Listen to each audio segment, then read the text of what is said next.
the LNP Senator and Assistant Attorney General Amanda Stoker. Thanks for joining us, Amanda. You must have been pleased about this change of heart from Tennis Australia. We can't kowtow to China on issues like this. Hi, Chris. Thanks for having me on the show. I am happy to see the change, although I do have some reservations about the sincerity of the concern that Tennis Australia now expresses for Peng Shuai. I mean, if they were truly concerned about her wellbeing and welfare, they wouldn't have been getting in the way of those people who want to express the fact that she should be free, because she should be free. It's very troubling when we see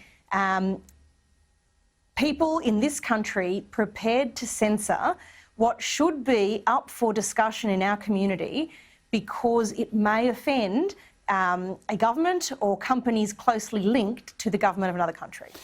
Yeah, I've got to say I agree with you, and I went a bit further last night. My argument is this: for Australia to carry weight on these arguments, we have to live those values ourselves. And I know your government cancelled Novak Djokovic's visa because of his anti-vax views, not because he broke any immigration rules. That was contested in the first case. After that, the minister deported him because of his views. Now, I put it to you that we would have been disgusted and expressed our dismay if China did that. So it weakens our argument, doesn't it, when we're prepared to deport someone based on their views? Look, you know, Chris, that I've got a strong view that this country as a whole needs to be able to be grown up and robust enough to cope with debates of all kinds on all issues, however sensitive they may be. And that's important because it goes to our ability not just to get along civilly with people with whom we don't agree, it also goes to our ability to think critically, to solve problems, and those skill sets are the key to us being able to grow and succeed as a nation. So I take a very broad view of what should come within the remit of free speech.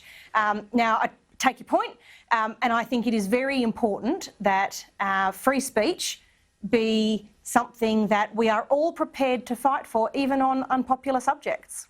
Yeah, well said, because it's a difficult one now in hindsight. We want to keep it in touch with you throughout the year because you've got that really difficult Senate contest in Queensland. So many strong Conservative figures contesting so few Senate spots. I'm wondering whether you're thinking already about a switch to the lower house. A lot of people would like to see that regardless because they see you as leadership material. Oh, that's a very kind compliment to receive.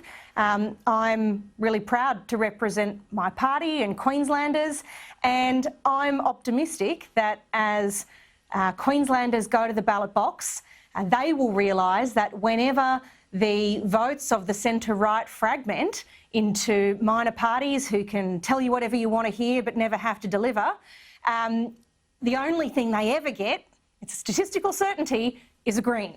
And that should really focus the mind as each of us goes to cast our vote. All right, now I want to get your thoughts on what happened at the Lodge this morning when Grace Tame turned up as the outgoing Australian of the Year and could not have made it plainer in her demeanour about her disdain for the Prime Minister. Your thoughts? Well, look, she's entitled to a view, and we're not always going to agree on these things, but despite that behaviour, the fact remains this is a government that has done more investment into women's safety than any government previous. More than $2 billion invested into women's safety since 2013, more than $1.7 billion into women's economic security, more into women's leadership than any other government previous. So I prefer to focus on the facts rather than the photo ops. But what about that attitude as the Australian of the Year? Isn't it divisive when you try to embarrass the Prime Minister like that? Look, I think so.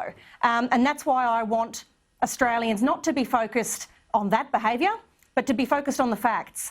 And the facts are that we have delivered more to protect the safety of women, the cause that she professes to fight for, than any other government previous. if I were her, I'd be going to give the Prime Minister a hug.